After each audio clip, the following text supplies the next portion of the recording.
Magandang hapon po ulit sa ating lahat. Tayo po ay mag-aaral ulit ng salita po ng ating Panginoon sa aklat po ng 2 Timothy chapter 3. Tayo po tumayo muna at nang tayo ay makaunat-unat ang ating mga likod. 2 Timothy chapter... anong Timothy na rin?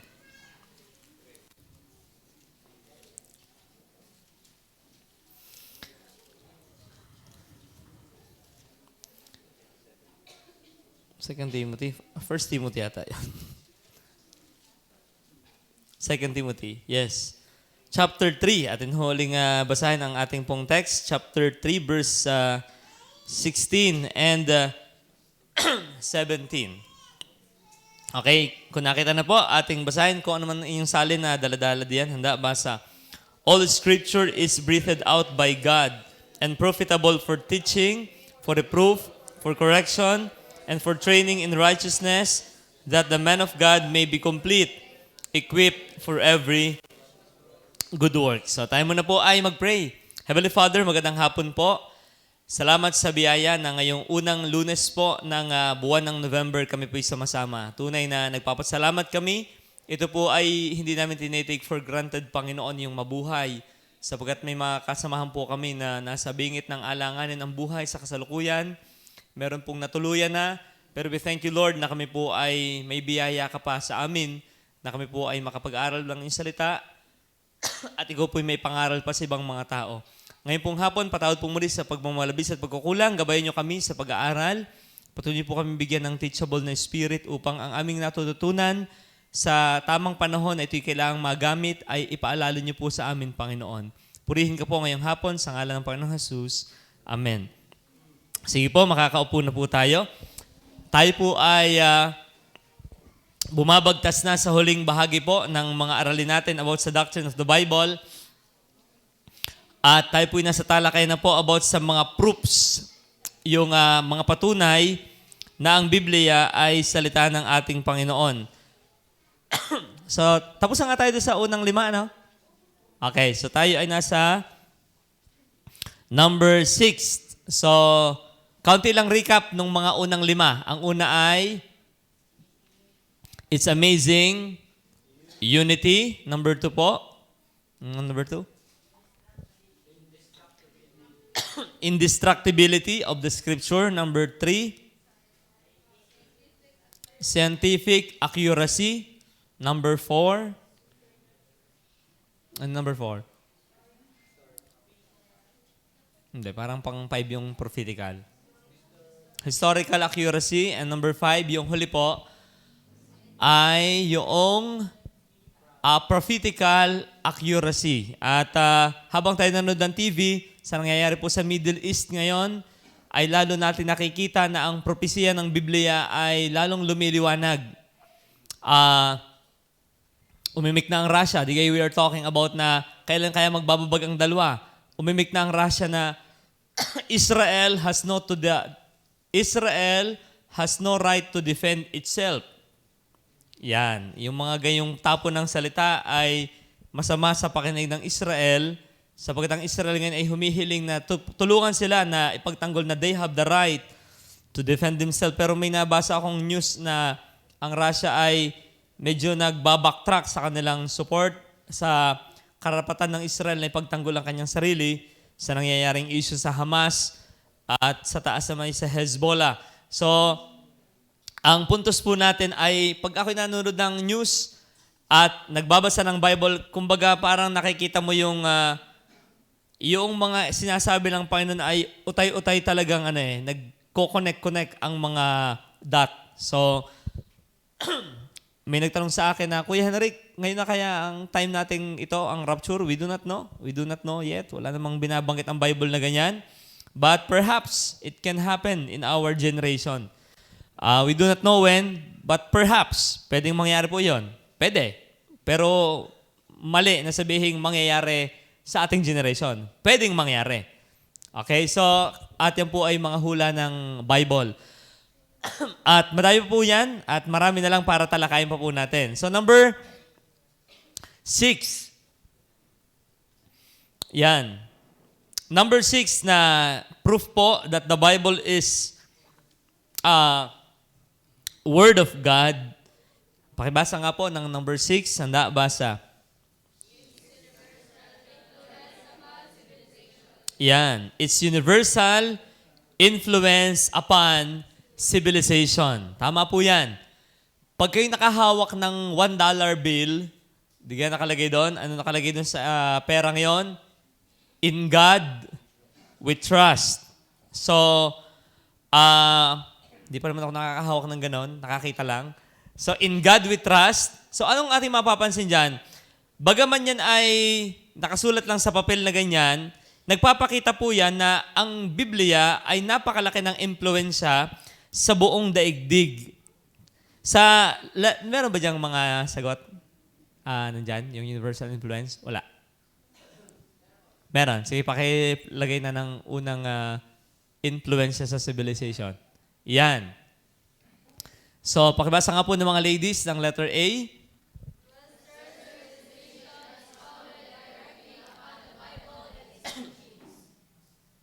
Western civilization is founded directly upon the Bible and its teaching. Yan po ay ma-appreciate natin pagka tayo napapunta sa mga eastern places o sa mga hindi malapit sa Christianityng bansa. Halimbawa, napunta ka din sa mga Eastern country, mga ibang bansa na hindi naging sakop ng Western world.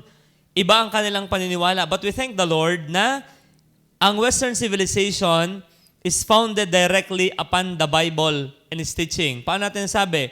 Yung Constitution ng Amerika na ginaya ng ating bansa, doon nakalagay na yung humihingi ng aid of the Almighty. Bihira ang Constitution na humihiling sa Almighty God. Tapos pag tayo nanunumpa din po ngayon, laging may kadugsong na, so help me God. Sa mga manunumpa sa government, di po ba lagi yung, so help me God. Tapos, ang makikita po natin dun sa Congress ng Amerika, sa taas po nun, ay nakadrawing dun yung word na, in God we trust. At dun sa hall ng kanilang Congress, naroon yung mga estatwa ni Moses na nakatingin. Yun yung si Moses yung kanilang isang nilagay na idol doon sa loob. At ang sabi ay, kasi si Moses daw ang binigyan ng Diyos ng law.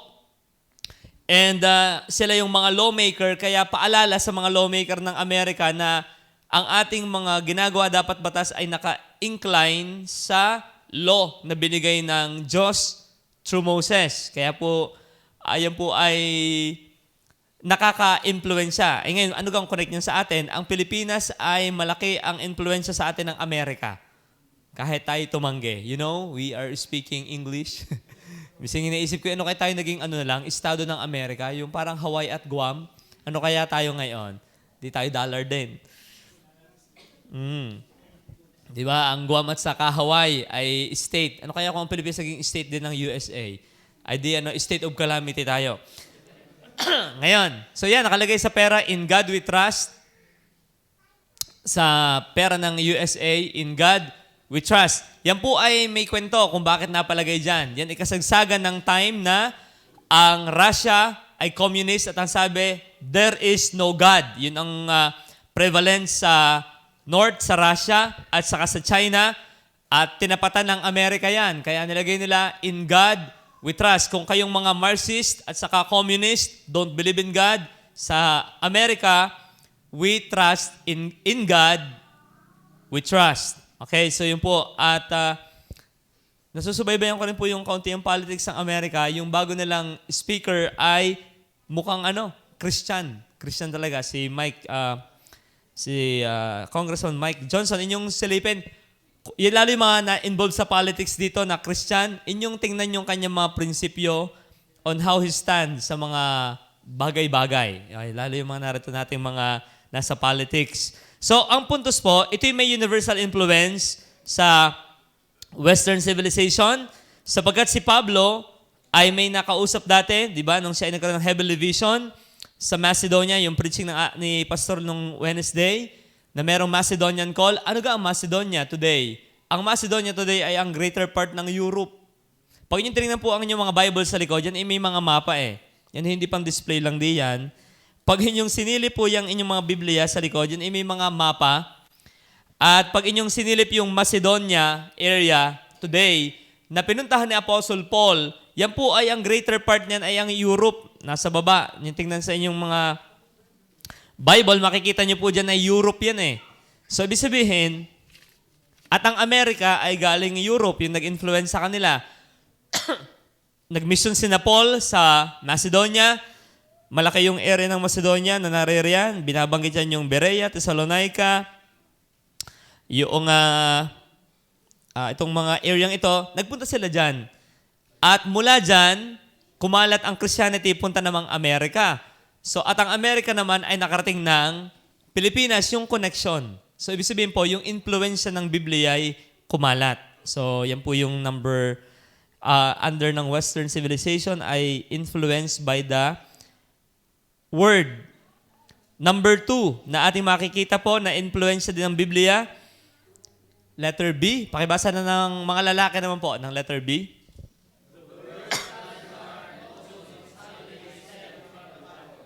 Tama. Ano ba ang ating day na ngayon? Anong year ngayon? 2023. Saan na naka-base?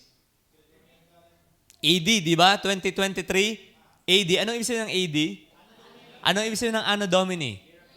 Year of the Lord. So, ang naging basis ng kalendaryo, 2023 AD, 2023 years ago, mula nang ang Lord Jesus Christ ay nagpunta rito sa ating daigdig. So, yun doon nag-umpisa yung counting nun. Kaya, 2023 na, approximately, na mula nang ang Panginoon ay nagkatawang tao. Ganun ka-influensya. Kaya yung iba, ayoko hindi niwala kay Jesus Christ. Isa, magpalit ka ng kalendaryo mo.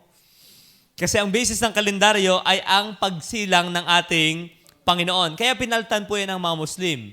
AH ang kanila, hindi AD. Hindi Abaha Henry. Sana yun eh, AH. Kundi, yung Higera na tinatawag. So, ang Year of Higera na tinatawag, nung si naman ay lumipat ng Mecca to Medina and Medina to Mecca, yung dun nag-counting ang mga Muslim. Lalo naman sa North Korea, ang kanilang basis ng calendar ay ang birthday yata noong kanilang unang diktador, yung lolo yata ni Kim Jong-un o tatay niya. Yun ang naging basis ng kanilang kalendaryo. So, pero alin ang mas universal? Ang naging basis ay yung pagsilang, yung pagdating ng ating Panginoong Jesus na nakabase sa salita ng Diyos. Ganun ka-universal ang influence ng Biblia. Kahit saan kayo magpuntang bansa, ang ginagamit naman, sino nakapag-abroad na po dito? Nakapag-abroad na. Tataas si Jose. Yun din po ba ang gamit? 20, halimbawa, 20, kung anong bansa kayo nagpunta, yun din yung date dito. Yung 2020, halimbawa, 2020, 2023. Ganun nga ba yan? Sa Singapore, ganun din. Sa mga nag-Singapore. Laging doon din, ang basis ng year ay, tama tatay, no kayo nagsa-Saudi? Kahit Muslim country yun, ang ginagamit pa rin sa payroll ay yung day ng Christian calendar. So, ibig sabihin yung influence ng Bible ay ganun kalawak. Okay? So, na hindi yan na gagawa ng ibang paniniwala. So, hindi, miski kayo magpunta sa Buddhist country, ang gamit nilang day yung 2023. Magpunta kayo sa Zoroaster country ng Iran, ang gamit pa rin nila 2023. Magpunta kayo ng mga ibang Hindu, ang dominant like India, ang gamit pa rin nila ay 2023 AD, Year of the Lord Jesus Christ. So, ganun ka-influensya ang impact ng Biblia sa buong daigdig. When it comes to yung influence sa civilization. Number 3. Paano pa naka-influensya ito? Sabay-sabay po tayo. Letter C. It was the Bible which elevated the blood-drinking savages of the British Isles to decency. Ano ba yung British Isle? Yung British ngayon, yung lugar ng yung lugar ng mga Briton. Yung mga yan ay grabe, savage. Nadadyan niya tayo mga Vikings nung una, mga Ostrogoths, yung mga Visigoths, kaya nga may Viking na tinatawag. So naririyan yung mga matatapang na tao nung una. Bakit sila naging disente ngayon? Di ba ang isa sa disenteng mga tao ngayon ay mga taga-London? Yung mga, alam niyo, laging, nanood ako nung movie na, ano nga ito? Yung Kingsman. Yun ay mga British, di ba? Kita niyo ang laging kung kumilos, akala mo yes. Pero aralin niyo ang background ng mga yan dati. Bago sila nabot ng Christianity, ay mga bloodthirsty ang mga yan. Tinalo nga ng mga yan ang mga Roman soldiers sa sobrang galing nila sa digmaan. Pero how come na ito'y tumino? Dahil naabot ng salita ng ating Panginoon. Isa pang inyong magandang mapanood po yung Peace Child. Hanggang ngayon, after 50 years, ay may Christian church doon sa lugar na mga cannibal. Okay, so i-check nyo na lang po. Peace Child by, nakalimutan ko na yung apelido, Richardson. Don Richardson yata ang apelido ng pastor na nagpunta doon. Ibig sabihin, ganun ka-impluensya ang Biblia na yung mga savage, pag sabing savage, yung mga savage ay mga barbaro, yung mga brutal na tao ay naging disente. Yan. Ibig sabihin, pagka ikaw ay galgal, kaya kang gawing disente ng Biblia. Okay? Nagpapatino yan sa mga hindi matitino. Ganun siya ka-powerful ang influence. Letter D, na naepektuhan pa po ng Bible, maging lahat ng mga fine arts. Hindi ako mahilig masyado si Ate Abby, ang ang linyang-linya niya, yung fine arts, tulad ng branch ng literature. Malimit sa literature, san hinahalaw? So, mahilig mga magbasa. Okay? Malimit yan ay hinahalaw sa Bible po. May mga binabanggit dito mga pangalan sa mga mahilig magbasa, sina Shakespeare, 5,000 scriptural references ang kanilang nilalagay ni Ruskins. So, hindi ko ito kilalang mga ito.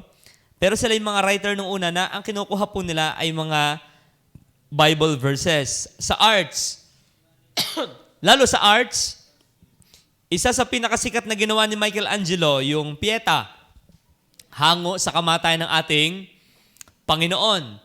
Kay Leonardo da Vinci, yung The Last Supper, saan hinango din yon? Sa isang tagpo sa Biblia. So, ibig sabihin natin, yung mga magagaling na yung mga talented na buhay nung unang panahon, ang nag-i-influence sa kanilang mga obra maestra ay mga tagpong hinango sa Biblia.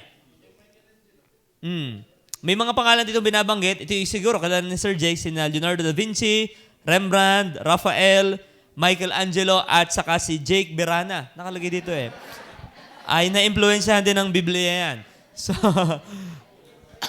So titingnan natin kung hindi mga alangang painting ang ginagawa niyan. Okay. Okay, so ang puntos po sa literature, sa arts, influensyado ng Bible yung mga yan. Okay? Number 3, lalo ang music. Yan, pag ako nakinig ng classical music, kilala sa classical world sina Bach, Mendelssohn, Brahms, Beethoven, Handel, si Taylor Swift, okay? Ay, hindi ho na-influensyahan yan. Pero ang puntos po, the Bible, si Gary B. At si Gary E. Yan po yung na-influensyahan din ng Bible. Si Gary E. Okay? Pero ang puntos po natin, you look back at sa history, yung mga naging sikat po sa music, tulad ni Sebastian Bach, siya pala ay devout na Lutheran, kaya ang kanyang focus ng kanta ay church-centered. Si Mendelssohn, siya ang author ng Saint Paul. Si Brahms, yung Requiem. Si Beethoven, The Mount of Olives, Samson and Delilah. Kay Handel, yung Messiah. Ito yung parang malimit kong, ito yung naririnig kong, At yung kay, ano ba yun, Hayden? Hindi si Ko. The Creation. Christian na din yun ngayon, okay? And, so, anong pinapakita po? Yung influensya ng Biblia. Anong aklat ang nakagawa ng gayaan sa civilization? Wala akong alam Merong aklat din naka-influensya pero sa pasama, yung Red Book ni Mao Zedong. Kaya naging communist ang China. Pero, bakit ang daming Chinese na nalipat sa Pilipinas kung maganda talaga ang communism? Ay katulad nung minsan nag-post sa US yung isang Chinese, be organized. Communists should organize. Nilapitan nung nag-interview, why are you in America? If communism is good in China, tumahimik siya. You go back to your country. Kung magaling palang communism go back to your country. Ba't ka nagsisiksik sa Amerika? Kasi ibang democracy kesa sa communism. No, kung maganda ang communism, ba't ka nasa Pilipinas? Uwi sa bansa mo. Kasi hindi nila kayang gawin yung ginagawa nila sa Pilipinas sa bansa nila. Nakaka-influence din ang communism, pero pasama. Pero ang Biblia, yung communist ay umaayos. Naku, delikado ko nito. Okay.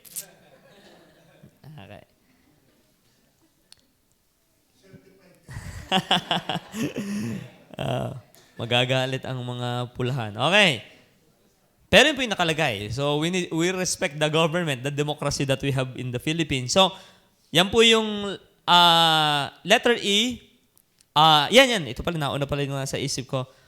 Yung implementasyon ng Biblia po ay yung English Common Law, the Bill of Rights, the Magna Carta, yung Constitution, ay lahat yan ay hinango sa Ten Commandments na binigay ng Diyos kay Moses. Yung mga law of the Western world. At napakaganda po niyan. Isipin nyo kung ang nairal na law ay Sharia law. Bawal ilabas ang tuhod ng babae. Kasi di ako nang pinapuputi pa Bawal umalis pag hindi kasama ang asawa. Automatic, napapatayin agad ang bakla. Hindi nakapagsisi. Alam niyo, pag ang Sharia law ang na-impose sa mga bansa, ay talagang nakatago ang muka, bawal makita ang lahat, yung para kang nasa 5th century. Nabubuhay ka sa isang dimensyong hindi na uso. So yan. Kaya salamat na lang ang mga Western world law, parang tayo sa Pilipinas, ay nakaangkla sa Biblia.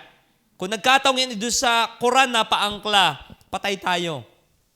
Walang baboy. Kasi dapat may halal, hindi yung haram. Okay. So, yan naman po yan. Kaya we thank the Lord na ito ang ating bansa. Kaya, yung mga nagsisisigaw ngayon ng rally na pre-Palestine, from the river to the sea, Palestine will be free. Hindi nila naintindihan kanilang sinachan. Elimination ng buong, mula Ilog Jordan hanggang Mediterranean Sea, i-wipe out ang Israel. Yan ang nilalaman ng chant nila.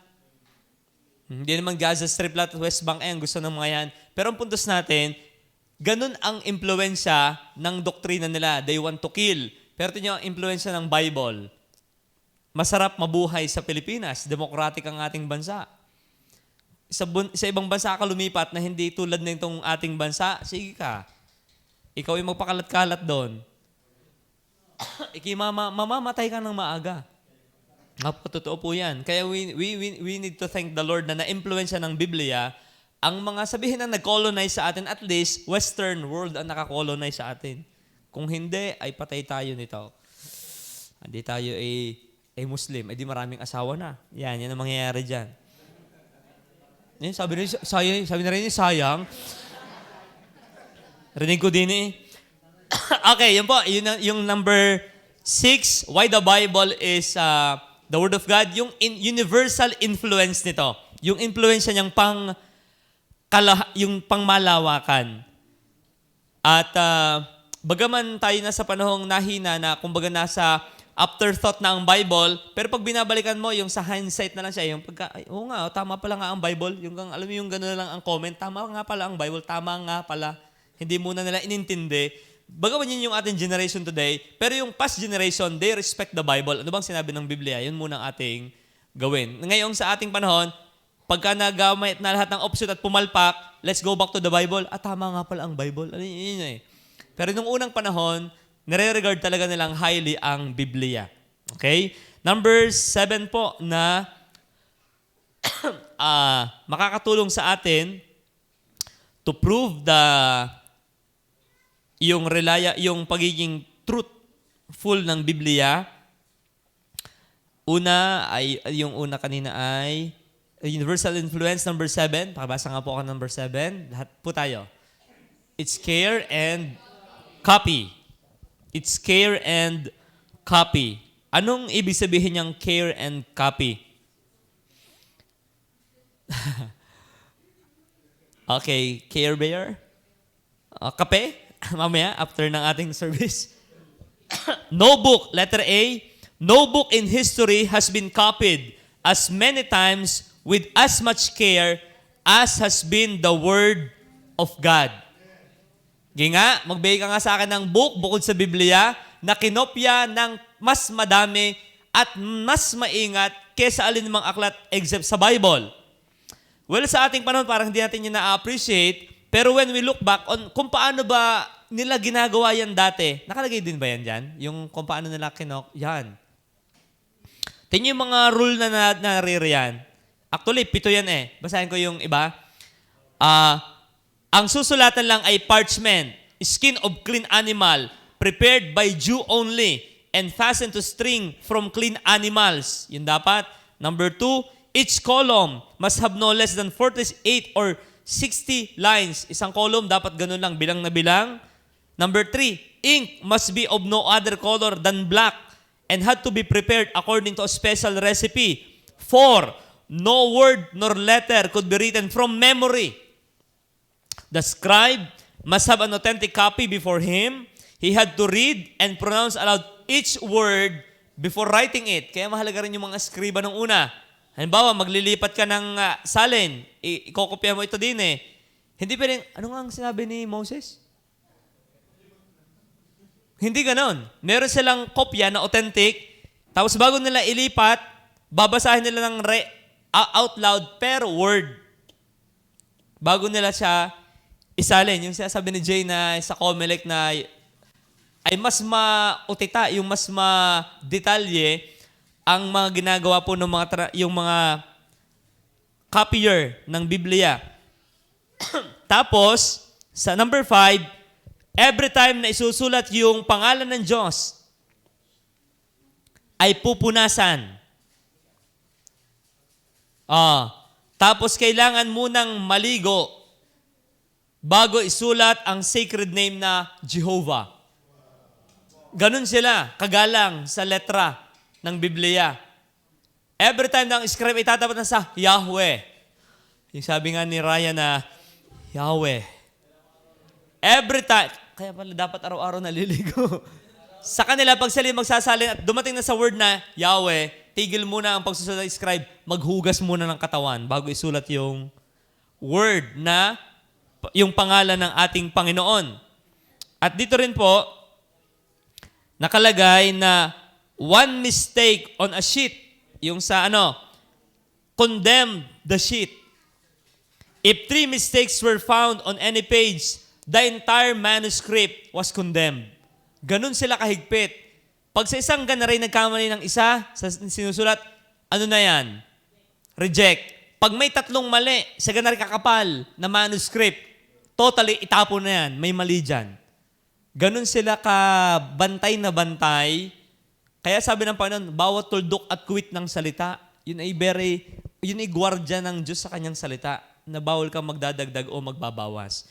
So ginawa yan ng mga eskriba. So ganyan ka sila ka-detail. Then, every word and every letter was counted. If a letter were omitted, an extra letter inserted, and if one letter touched another, yan. Pag yung letter ay napadikit sa isa at hindi mo mabasa yung sulat, ang sabi rin the manuscript was condemned and destroyed at once. Ba't sila ganyan, Brother Henry, yung mga rabbi ng Israel dati ganyan kahigpit? Ito ang sabi ng mga rabbi ng Israel. Ang sabi nila, take heed how thou dost do your work, for your work is the work of heaven, lest thou drop or add a letter of a manuscript and so become destroyer of the world. Ganun sila kahigpit. Yung kada word, letter na nasa original manuscript, bantay na bantay nila yan kasi baka may mapadagdag ka o may mabawas ka sa salita ng Diyos. Napakagalang sa salita ng ating Panginoon. Oo. Kaya mabigat din po ang maging preacher ng Diyos talaga. Hindi ka pwedeng magsalita ng hindi naman sinasabi ng Panginoon. Hindi sabi ng Panginoon, sinong sabi? Hindi mo sabi ng Panginoon, sabi mo lang yan eh. Kasi ganun talaga sila Thus saith the Lord. Kaya very authoritative silang magsalita. Because they know the word of God. So, ganun sila ingat. Kasi ang ire-represent nila yung salita ng Diyos eh. Hindi yung salita nila o opinion nila, kundi yung salita ng Panginoon. Kaya very stringent sila sa process. And then, ano pa yung nakalagay dito? Letter B. Kaya kung yung mapapansin din po, lahat ng letter sa Bible ay bilang. Yung Old Testament, binilang nila yan. Yung ilang A ang ginamit sa Hebrew Bible, binilang nila yan. Di po ba yung pagkain yung binasa sa Psalms 119, meron diyang Aleph, Bet, yung tingnan sa Psalms 119. Yan ay alphabet ng Hebrew. Sa Hebrew, binibilang nila ilang beses nag-occur ang letter A, letter B, kung ano man yung alphabet nila. Atin niyo po yung halimbawa, binilang ng mga eskriba na yung word na Aleph, the first letter in the Hebrew alphabet, occurred 42,377 times. Ay, yun na lang, ilang gang chapter ang buong Bible. Minsan tayo, ilang gang chapter yun? Parang lito na eh. Ilang verse ang lahat ng verse sa Bible? Hindi ko natanda. Ilang letter, lahat-lahat, pwedeng masabi. Pero yung ilang beses ginamit ang letter B, sa scribe ng Hudyo, bilang nila lahat yan. Why? Ganon sila ka-careful na maisalin ang Word of God. Ganon sila ka-careful. Oy, ba't kulang yan? Ayan. So, sila po'y ganyan ka-stricto. Tayo ngayon, nagbabasa na lang tayong basta. Pero yan, bago nangyaring ganyan, ay grabe ang dinaanan na yan. Actually, ang ating generation ay very privileged na tayo. Dahil tayo pabasa-basa na lang. Pero yung mga unang dinaanan ng Biblia, grabe yung kanilang mga naging sakripisyo. Bago ito'y maipasa sa ating henerasyon today. Okay?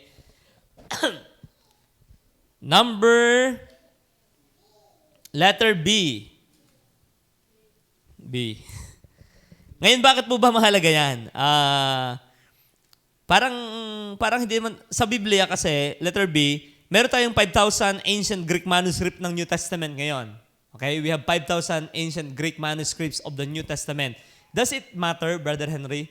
5,000 naman yan. Alam niyo po, kung inyong babalikan ang sinulat ni Herodotus, isa po itong historian, 1,500 years after Herodotus, his history, there was only one copy in the entire world.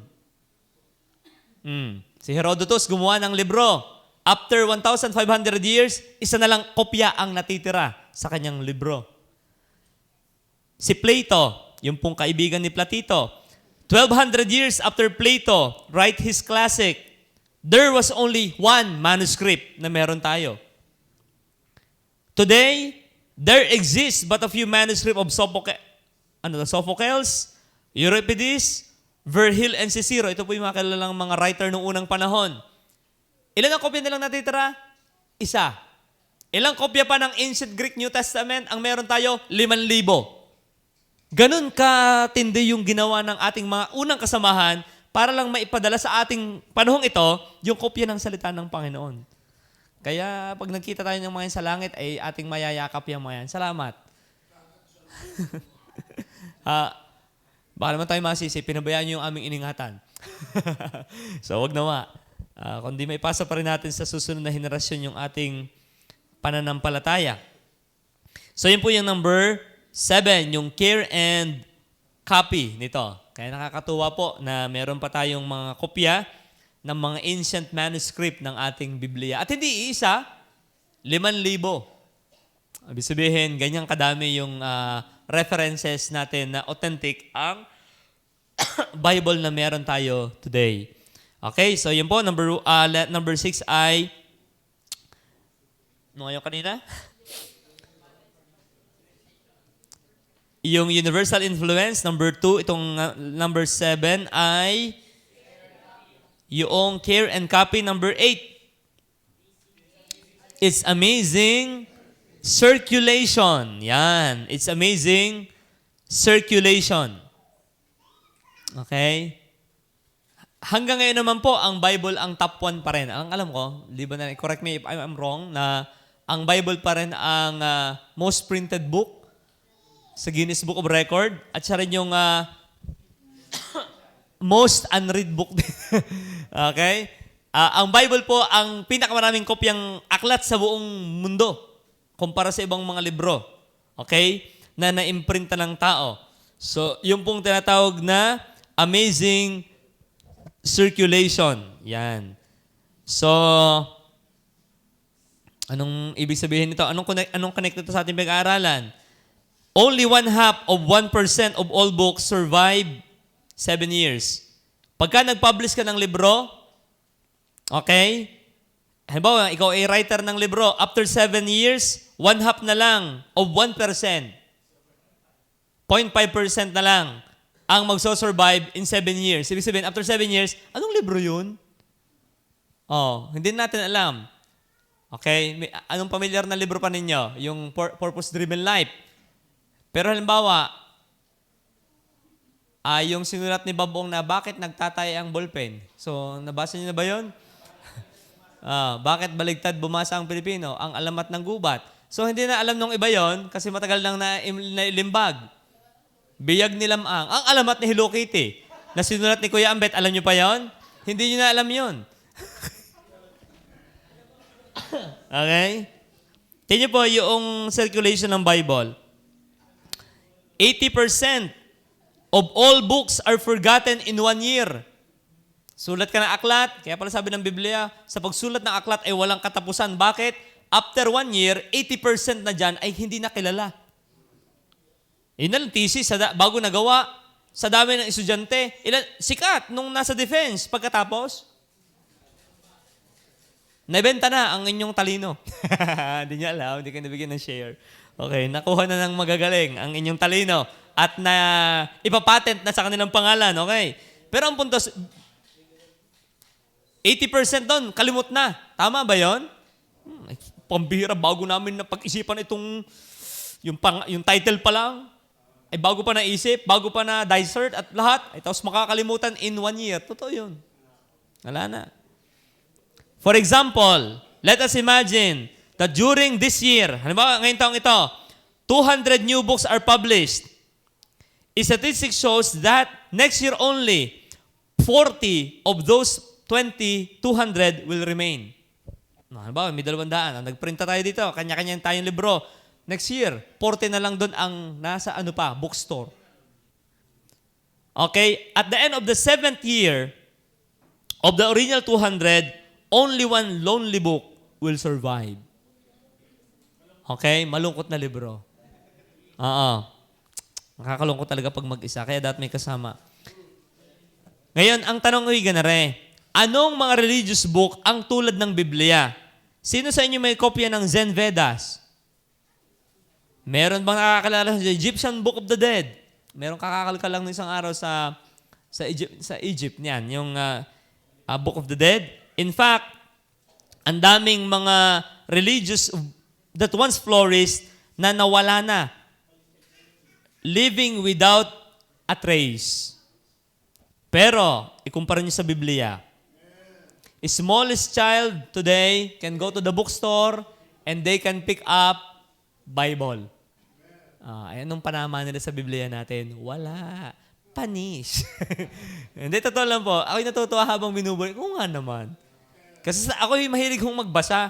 Ako'y humihingi ng kopya ng Bible ng saksi, hindi ako bigyan. Lalo hindi ako makakahawak nitong mga libro ng mga Buddhist, ng mga Zoroastrianis, yung mga Zen Vedas na yan, mga, ano ba yung mga libro ng mga yan? Kalimutan ko na eh. Okay? Pero ang Biblia, miski Muslim, pwede mag-purchase. May Quran pala po akong ginagamit. Meron akong Quran na, pero hindi akin. Ibig sabihin po natin, ganun ka widely distributed ang ating Bible. Yan. At walang ibang aklat na nakakagawa niyan. Gumawa ka ng iyong kasaysayan, siguro sikat sa unang mga panahon. my life story. Pakialam ko lang sa life story mo. Oh. Pero, pwedeng maging patok yan sa unang mga taon, pero hindi tulad ng Biblia. Patay na tayo, sikat pa. Yan, ganyan sa ka-powerful. Okay? Unlike yung mga literature na lang na ginawa ng tao, na hindi na nga natin alam ang title lang, iba? Yan, Facebook. Yan ang medyo book na talagang tandang-tanda pa. Facebook. At yan yung libro na kakakuba. Okay? Kaya lahat ng makita ko dahil nakayuko eh. Galing akong pinya kanina yung isang bati talagang nakasubsub doon sa may silya talagang may sinisipat yatang maigi sa pinapanood. Okay. Number 9. Okay, ito po. Second to the last point. Number 9 na supernatural element ng Bible ay ito. Ito yung napakaganda ring puntos. Basahin natin sabay-sabay. Handa? Basa. It's absolute honesty. Sige, basahin natin yung naka-quotation na yan. Ready, read. This...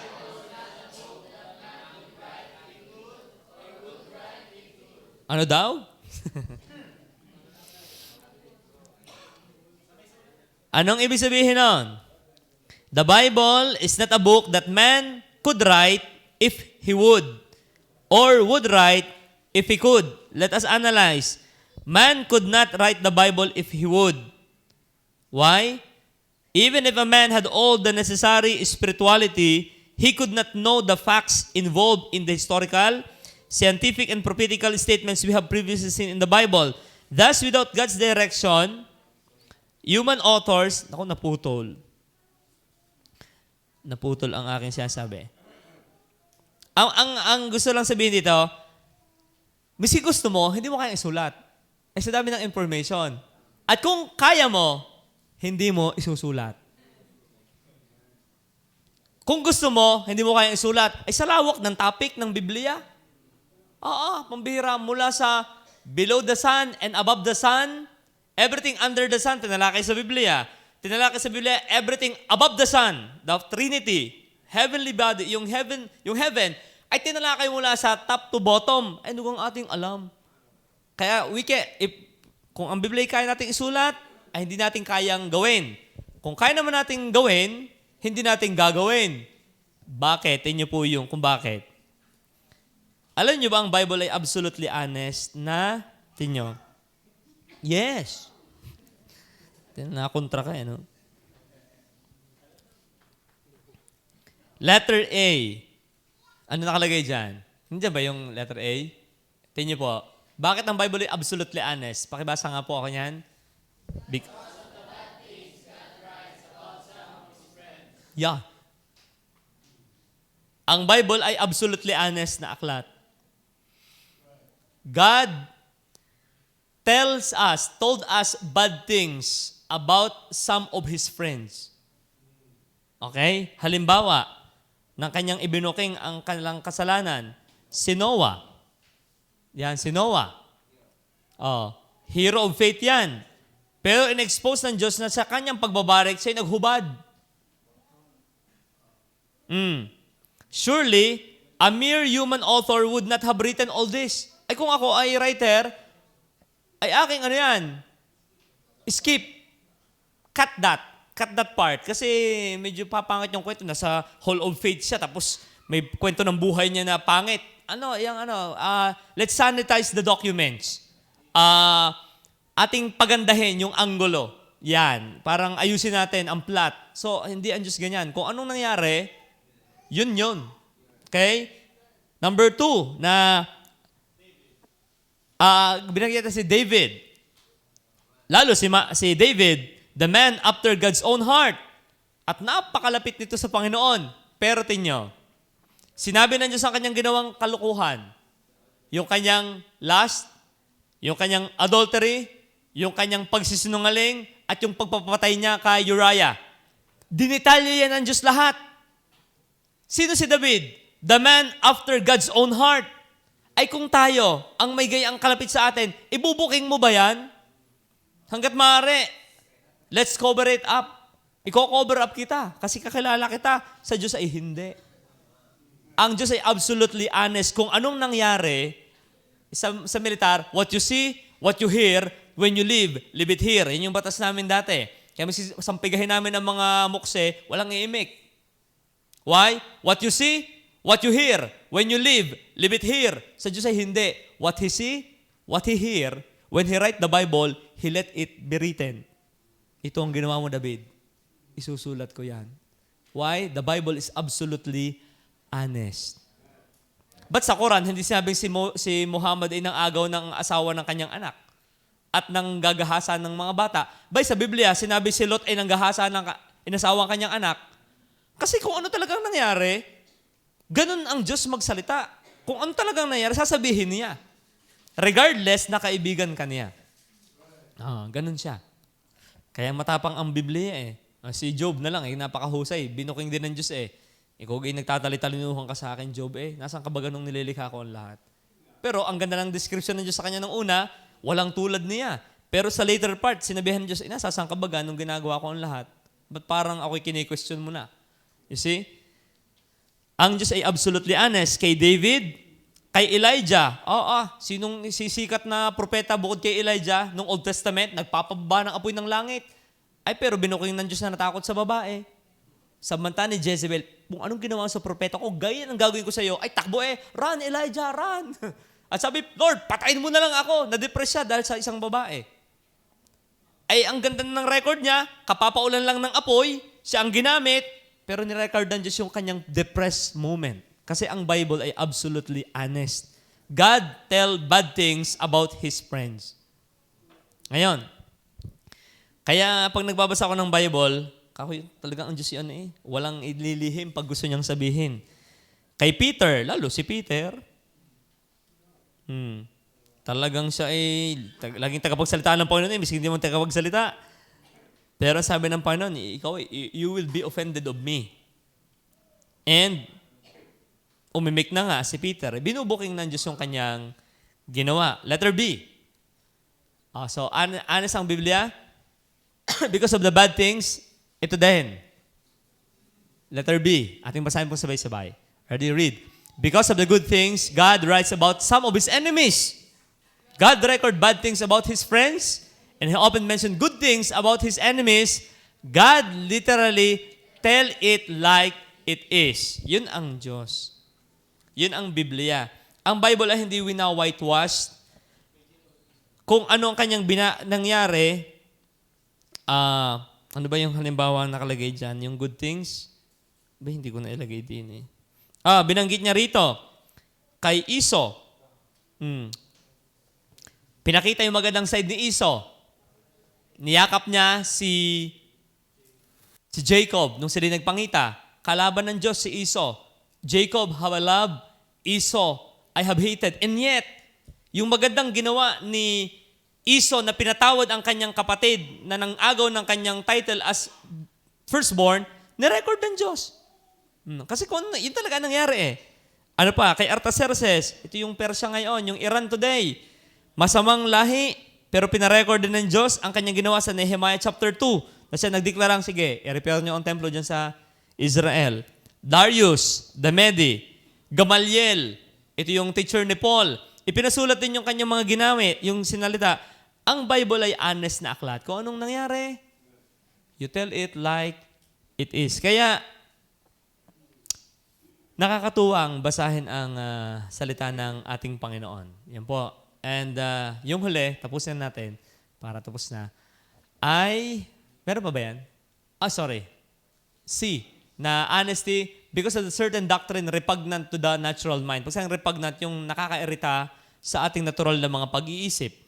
Ang Biblia ay nagsulat ng mga doktrina na nakakairita sa ating isip. Hindi tulad ng Quran, tinyo. Paano hindi ka magpapakamatay sa Quran? Pagka ikaw ay nagpakamatay, sasalubungin ka ng 13 yata na mga 70 years old na virgin. Sasalubungin ka ng mga sexing mga babae. Tatay Marvin, doon. Tapos sagana sa woman, sagana sa wine. Kaya lahat na nagsusuicide bomber na Muslim, most of them ay nakabrip ng bakal. Para daw sa kabilang buhay ay buo pa. Kasi sayang daw yun. Yung pangako ni Allah, hindi po yun kabastusan, yun ay doktrina nila. Meron silang mahiwagang brief. Okay. Yung kay Iron Man siguro yun, hindi ko alam. Ba't yun ay nakalagay doon? Pwedeng magpadami ng asawa. Abi, nakakatuwang doktrina yan. Pero tingnan ang Biblia. Ang doktrina nakalagay sa Biblia, kakontra ng isip. Doctrine of hell. Ay, ba't ko ilalagay yun sa Biblia? Ay, may parusa ang aking gagawin. Kung ako'y nag-iimbento ng Bible ko, ay pwede lahat ng babae, pwede lahat ang bisyo, lahat. Ay, ang Bible hindi. May hell. Ang tao ay walang magagawa. Ay lahat ng libro, may magagawa ka. May spark within you. May kabutihan ka. Ay ang Biblia, wala. Ikaw ay masama lamang na parati.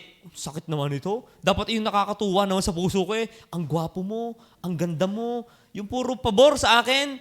Dapat yun ang ilalagay, pero ang Biblia hindi ganun. Ang sinusulat ng Biblia, nakalagay sa Biblia, kakontra ng ating natural na mga gusto. Eternal hell. Total helplessness of man. Final judgment. Ay, ayaw na ng tao ng gayaan. Bakit? Gusto ko yung gawin ko yung gusto ko na walang parusa between the saved and the unsaved. Kaya ang Bible talaga yan eh. Hindi mo yan gagawin kung kaya mo. Kasi dapat yan ang isusulat mo. Ayaw ko nga ng ganyang mga doktrina. Kaya tingnan ang Mormon, gumawa ng kanyang Bible, magiging kang Diyos, pwede kang mag-asawa ng madami, hindi ka maliligtas ng babae kapag hindi ka nagpakasal sa isang Mormon, aba, hindi kayo pabor na pabor. Kaya pag gagawa ng mga kulto, ganyan eh, nagawa sila ng kanilang libro bukod sa Biblia. Nagawa sila ng bukod nilang libro aside sa Biblia. Why? Inaatake ng Biblia yung mga kalukuhang nasa isip ng tao. Okay? And finally, tapusin natin to para number 10. Yan. The proof of pudding is in the eating. So it is. Tama yan. Ano ibig sabihin yan? Masarap ang pudding pag libre. Okay. Ano yung number 10? At ito yung naranasan ng lahat ng naligtas. It is life transforming. Ang Biblia ay ito yung naging turning point ng ating buhay. Ang libro na nagpabago ng takbo ng ating pamilya, ng ating buhay, higit sa lahat ng ating eternal destination, ay ang salita ng ating Panginoon. The Bible changes life. Apo, nakakapagpabago ng isip ang Biblia. Kamakailan lang po nung Webes, meron po kaming lumapit sa akin na gustong magpakamatay na inmates. At sana buhay pa siya pag nakita kami sa Thursday. Twice lang siya nakakatan sa Bible study namin. And lumapit yung isang inmate na isa sa pagtitiwalaan namin ni Brother Romel doon at sabi, in-encourage siya, sabi niya, alam mo, ako ay twice nang nag-attempt na magpakamatay din. Pero alam mo, Brad, may pag-asa kay Jesus. Ako, alam nyo, habang ako nagka-counsel nung nagsalita na yung itong nakakulong, alam nyo, ako kinikilabutan, may pag-asa. Iba pag ang Diyos ang kasama natin dito sa loob. Alam nyo kung bakit nagkagayon? Ako'y twice na Brad, nagpakamatay, nag-attempt. Hindi lang tumatalab ang blade sa aking balat. At nung una kong salta rito sa loob, ako'y depressed. I want to kill myself. Pero dahil sa Bible, siya ay spokesman natin doon sa loob. At siya yung naglili doon sa iba doon. At sabi niya, araw-araw tayo mag-uusap ha. Sana nga po ay mapahupa pa yung isip ng isa. Pero ang puntos, it changed life. Sa ating buhay, it changed our life. Kung wala tayong Biblia na nakarating, nasaan kaya tayo ngayong linggo? Nasaan kaya at ikaw at ako ngayon? Ano kayang pinaggagawa natin sa oras na ito? Maganda kaya? Malamang sa akin ay hindi maganda. Malamang sa iyo at sa akin ay hindi rin maganda. We're wasting our time. We're wasting our life. But thank the Lord.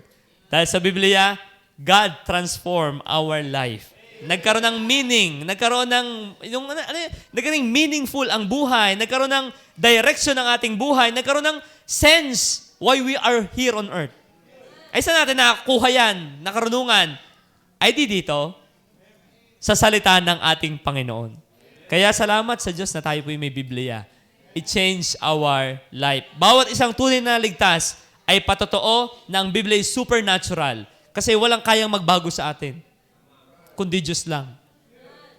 At ginamit ng Diyos ang kanyang mga salita. Salamat po sa Panginoon sa sampung yan na ating napag-aralan. And I hope na magamit natin yan sa mga pagkakataong kinakailangan nating tindigan ang ating pananampalataya why we believe that the Bible is the Word of God. Tayo po'y manalangin. Salamat po sa iyo aming Diyos.